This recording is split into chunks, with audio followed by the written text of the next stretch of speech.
Obrigado. Projetos inovadores sempre passam por um processo prévio de pesquisa e testes.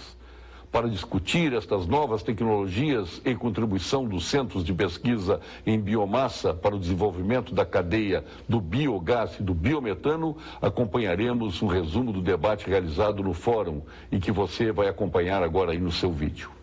Primeiro, bom, as perguntas podem vir por escrito à mesa aqui, né? Enquanto isso, eu quero primeiro agradecer a oportunidade de estar debatendo nesse importante tema aqui de biogás e metano aqui na Universidade de Caxias do Sul, né? Parabenizar os organizadores do evento, né? Pela riqueza, pela diversidade, o tema que já foi, a palavra que já foi usada aqui, a diversidade de atores, de temas e de visões diferentes, né? Que aqui estão sendo apresentadas. Rapidamente, só gostaria de pontuar algumas das questões colocadas pelos nossos convidados, ilustres palestrantes, né? Especialmente aí quando o Vladimir Bial, também o Odorico Conrad trazem a questão da importância da universidade, né? Na pesquisa, na produção de novo conhecimento, na aplicação deste conhecimento, transformando em métodos. A questão também do investimento em tecnologia, do que o Rodrigo Galvão nos traz aqui, né, que nem sempre a tecnologia que vem de fora ela é aplicável aqui, né, muitas vezes não funciona ou tem problemas, né? O Cláudio Reicher, que eu conheci hoje, tá? Embora tenha o meu sobrenome, acho que não é parente, se for é de muito longe, né? O Clóvis Reichert do Senai, né, quando nos traz um tema fundamental, que eu julgo que é a formação de profissionais, né, a importância da universidade nisso, né, de consultoria em biogás e metano, né, para que se possa avançar nisso. Esse é um campo fundamental, né, nós precisamos de gente qualificada para tocar esses projetos. A questão da Daniele, né? Achei muito interessante, até anotei a frase aqui, Daniele, me permita repetir, né? A importância de o conhecimento dos centros de pesquisa não pode ficar nas gavetas das universidades, né? Eu acho que isso é uma questão aqui no Brasil ainda nos afeta muito, né? Nós pesquisamos, mas isso não retorna muitas vezes em frutos para a sociedade. Então, acho que isso é uma coisa que tem que ter em mente. A gente tem que aplicar esse conhecimento que é produzido, né? E também, né, por final, é uma questão que me chamou muita atenção na fala do Odorico, né, que é a questão do cuidado com o bioreator, né, com o bebê, né, é fundamental. Me fez lembrar, Odorico, a questão do fracasso aqui no país de uma tecnologia também, sim, de compostagem, também de tratamento de resíduos orgânicos dos anos 80, quando se financiou as tais usinas de compostagem, não se ensinou ninguém a fazer, achando que era amontoar resíduo e que ia ter um composto, né? Fazer achar que vai ter biogás. Não é, né? Tem que ter um cuidado, tem que ter conhecimento, tem que ter gente para tocar isso, tá? Já estão chegando aqui as perguntas, mas eu gostaria só mais de deixar uma pergunta genérica aqui, para quem, né, gostaria de responder, né, em relação a esse nosso tema, né, ciência e tecnologia, né, num país que tem necessidade urgente de fazer saneamento, de tratar efluentes líquidos e tratar resíduos sólidos, né, que muitas vezes se espelha numa Europa rica. A mesma Europa rica, a Alemanha, ela saiu de uma situação ruim, de, por exemplo, na área que eu atuo, que é resíduos sólidos de lixões nos anos 70, e levou mais de 20 anos para chegar no nível que está hoje. Não foi uma coisa assim do dia para a noite, né? E a pergunta que eu quero deixar aqui para os nobres palestrantes, né, para quem quiser responder ou dar a sua opinião, como é que nós podemos evoluir no Brasil? Né? E lembrando que o Brasil é um dos únicos 8 países no mundo que fabrica avião. A gente às vezes tem complexo de vira-lata, né? Achar que nós somos, mas o Brasil é um dos únicos 8 países no mundo que faz avião. A Embraer, legitimamente brasileira, né? E faz avião e vende inclusive para avião militar para a Rússia e para os Estados Unidos. Então, Qual é a opinião de vocês aqui na mesa, né? Se nós devemos levar o tratamento eficiente de resíduos, sejam eles líquidos ou sólidos, ou nós devemos buscar alguns atalhos, né? Por meio destas tecnologias, dessas inovações, desses avanços. E nesse caso, como resolver o gargalo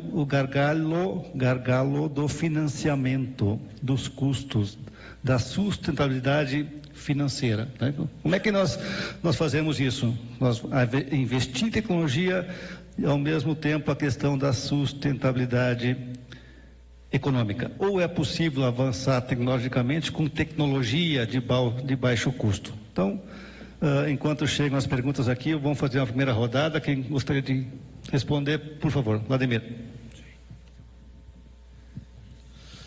Bom, obrigado. É uma pergunta que pode ser tema de um outro fórum.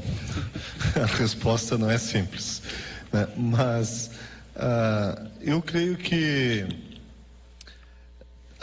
primeiramente, há espaço para tecnologias que vêm de fora, desde que utilizadas com cuidado, né? Tem até um termo, né? Sejam tropicalizadas, embora nós estejamos no sul do Brasil, né? Não é um termo que se adeque muito, né?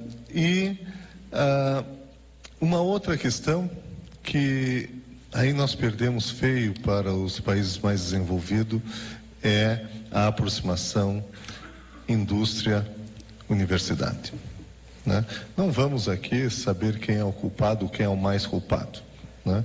Nós temos de uma vez por todas, e esse fórum tem essa intenção de discutir a cadeia produtiva justamente para que ocorra, né, ou apareça no horizonte, né, as chances de que essa união seja mais efetiva, né?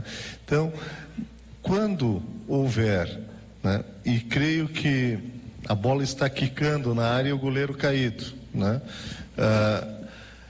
Quando houver essa aproximação, né, as coisas andarão mais rápidas, né? A Universidade Brasileira, né, tem um conhecimento acumulado muito grande, tá? Tem um conhecimento acumulado muito grande, mas ela não tem a expertise que o setor produtivo tem, né, em termos tecnológicos, tá? Então, essa rapidez de fazer com que o conhecimento torne-se tecnologia, nós precisamos da associação do setor produtivo, né? E o setor produtivo tem que entender também que o desenvolvimento do conhecimento, né, não se dá do dia para a noite, né? Ele tem métodos e passos a serem observados, né, para que nós possamos fazer essa transição com a maior segurança possível, porque senão nós seremos cobrados pelo setor produtivo e com razão, né? Então, essa união, eu creio que tem tudo para acelerar o processo, né? Agora, precisamos de uma aproximação, né, para que isso efetivamente ocorra. Obrigado, Vladimir. O Clóvis, vou pedir para os nossos companheiros da mesa serem rápidos, né, visto que nós temos 6 aqui, se todo mundo falar, nós vamos até as 8 da noite, né? Por mais que gostaríamos muito de ouvi-los por mais tempo, né? Mas o Reichert primeiro, depois Uma consideração que eu acho que a gente não pode perder de vista está no próprio objetivo desse nosso fórum, que é promover ações de forma integrada, uma atuação em rede.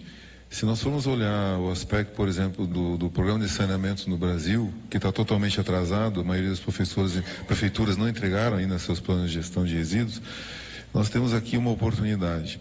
Mas encurtar o tempo para solucionar problemas de saneamento e também oportunamente gerar energia, gerar oportunidades de negócio, só se realiza com uma ação integrada de todos os setores. O marco legal está aí posto, ele existe. Nós falamos um pouco sobre isso hoje, amanhã vamos conversar mais ainda sobre marco legal. Então, se nós temos um marco legal, por que as coisas não acontecem? Precisa de iniciativas, precisa que haja interesse e precisa que haja as oportunidades adequadas dentro de um cenário favorável. Esperamos que o nosso fórum possa ajudar a construir esse cenário. Ok, obrigado. Rodrigo? Enquanto fala isso, eu sempre me lembro de uma coisa que eu via muito quando era menino, um balaio cheio de caranguejo, assim.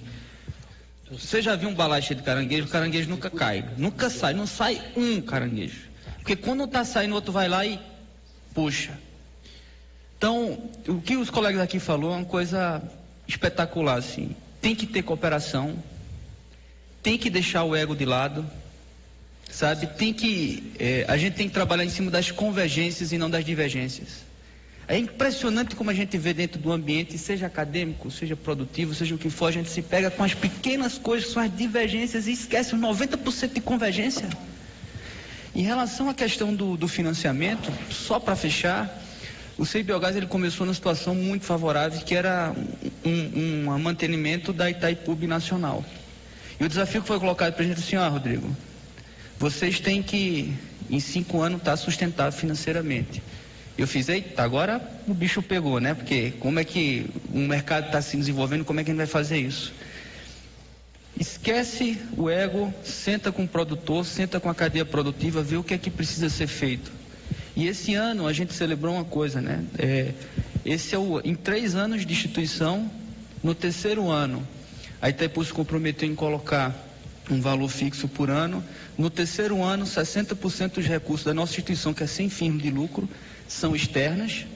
E só no 1º trimestre desse ano a gente conseguiu arrecadar de recursos junto com a iniciativa privada para desenvolver pesquisa e projetos, 73% de tudo que a gente conseguiu ano passado.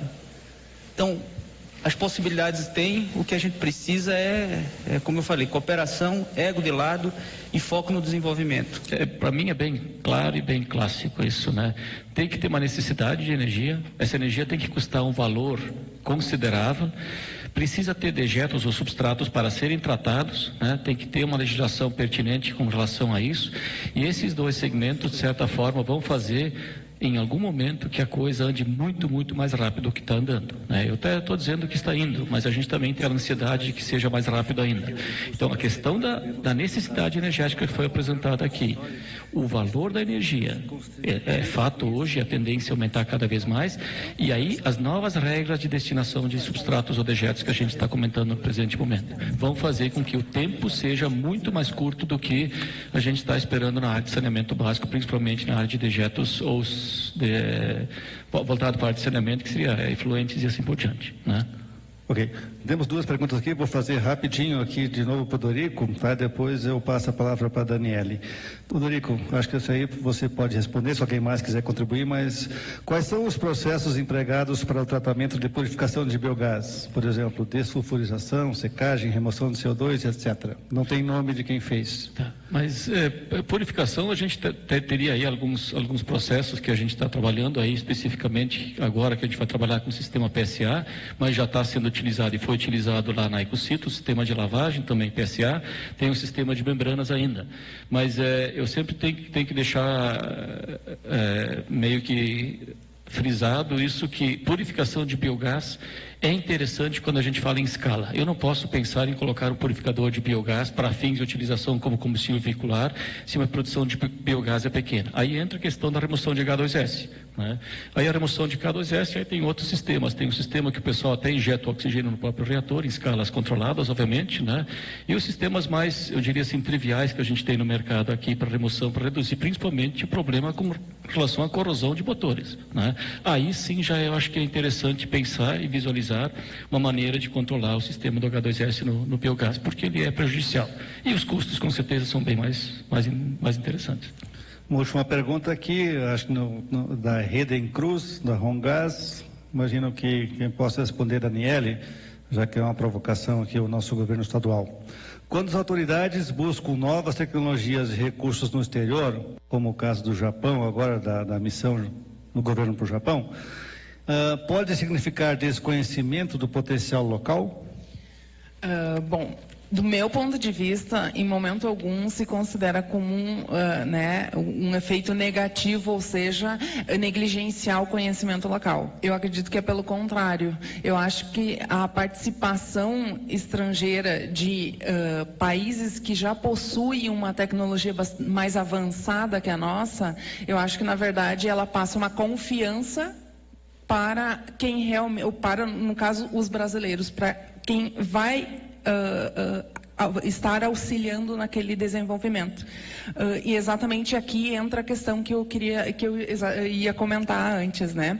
Por exemplo, assim, eu vejo como uma questão, por exemplo, de pai e filho. O pai passa confiança para o filho, né, dando aquele entender, eu vou lá e eu posso fazer. Então eu vejo mais nesse sentido, ou seja, de nós brasileiros nos sentirmos mais confiantes no sentido de sermos realmente capazes de conseguir desenvolver a tecnologia e, enfim, desenvolver a pesquisa.